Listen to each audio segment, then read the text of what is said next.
Randy. Oh, Randy. Okay, I'm gonna go on. Okay, that was my bad. I should have given him a heads up. It's tough when you got a job like Randy's. You know, he's a senator, he's running for governor, and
hear me all right?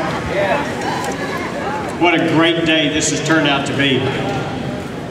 I want to take you on a little bit of a journey here for the next couple of minutes.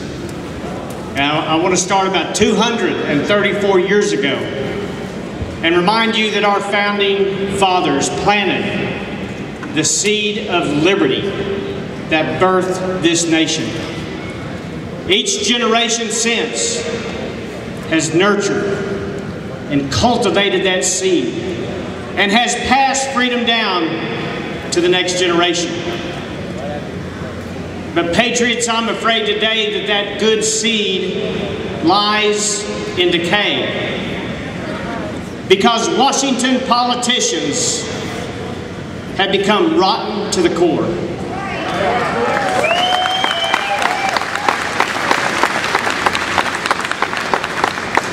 Those are harsh words, but we have seen a majority in Congress just in the last few weeks take a giant step in destroying our freedom. We have seen politicians recently be quite content to take away the will and the sovereignty of the people in order to give themselves more political power. We have seen politicians in Washington do everything they could do to destroy our economy while engaging in political prostitution. Folks, my country is not for sale.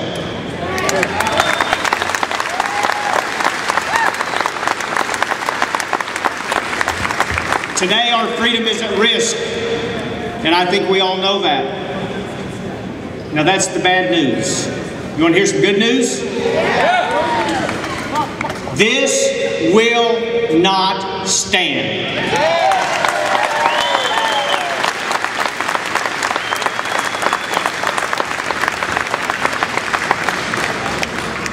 You know, our founding fathers did something pretty amazing when they drafted the rule of law we call the Constitution. They gave us a balance of power. And they set up the judicial, the executive, and the legislative branch. But let me remind you where the real balance of power comes from. It comes from we the people.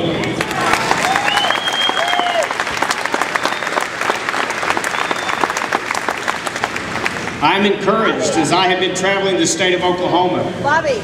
I'm encouraged as I see people around the United States rallying to the cause of liberty once again, willing to stand up, stand in the gap between what I believe has become a tyrannical federal government and the people of this state. Right. Folks, I want to remind you of something very, very serious. If you and I do not stand in the gap and pass freedom down to our kids, we have an opportunity of it being lost in this generation.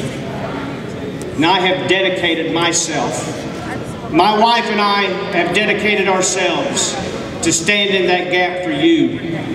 And as long as I have a breath within me, I will do everything within my power to pass freedom down to the next generation. And I want you to be engaged in this process.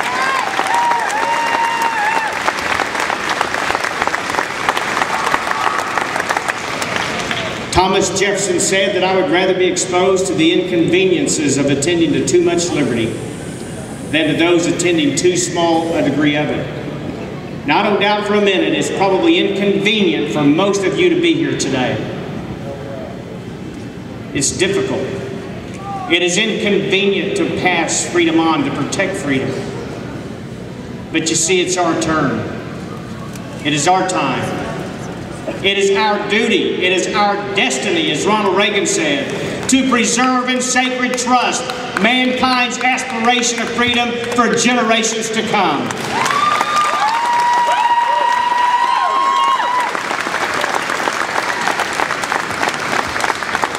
And I want to leave you with this final thought. It's a quote from Voltaire.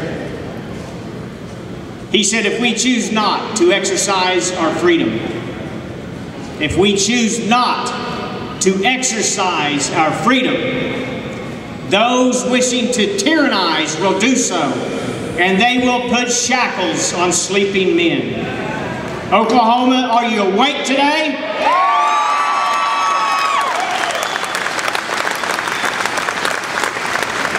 I want to invite each one of you to stay dedicated to liberty. God bless you for being here.